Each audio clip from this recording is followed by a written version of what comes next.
பிள்ளைய பெத்தா போதாது, அதுகளுக்கு ட்ரெஸ் வாங்கி கொடுத்தேன், அதுகள் கேட்டதையெல்லாம் கொடுத்தாச்சு, அதுகளுக்கு சொத்தெல்லாம் சேர்த்து வச்சாச்சு, கல்வி கொடுத்தாச்சு, முக்கியம் இல்ல ஒழுக்கத்தை கொடுக்கணும், அதே சமயத்துல பாதுகாப்பையும் கொடுக்கணும். இப்ப இந்த பையனுக்கு ஒழுக்கமின்மை காரணம் இல்ல, பாதுகாப்பின்மை தான் இந்த பையனுடைய இறப்பிற்கு காரணம்.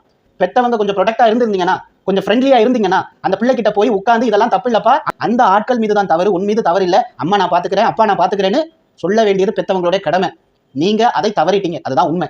ஆனா RSS அமைப்பு மற்ற மதத்தின் மீது வன்மத்தை கக்குது அப்படின்னு பல பேர் சொல்லிட்டு இருக்காங்க. மத ரீதியான ஒரு தாக்குதலை, மத ரீதியான ஒரு வெறுப்புணர்வை RSS வந்துட்டு தொடர்ந்து செஞ்சுட்டு வருது. அதுவும் கிறிஸ்துவத்தின் மீது தான், இஸ்லாத்தின் மீது தான். ஏன்னா அவங்க தானே வந்துட்டு மதம் மாறினார்கள் இந்த மண்ணில. உன் மதம் போகுது, உன் மதத்தினுடைய இடம், உன் கோவிலினுடைய இடம், இதெல்லாம் பறி போகுது அப்படி இப்படின்னு சொல்லியே மத ரீதியா விஷத்தை ஊட்டுறாங்க அப்படின்னு சில பேர் சொல்றாங்க. அது உண்மையோ பொய்யோ அது செகண்ட்.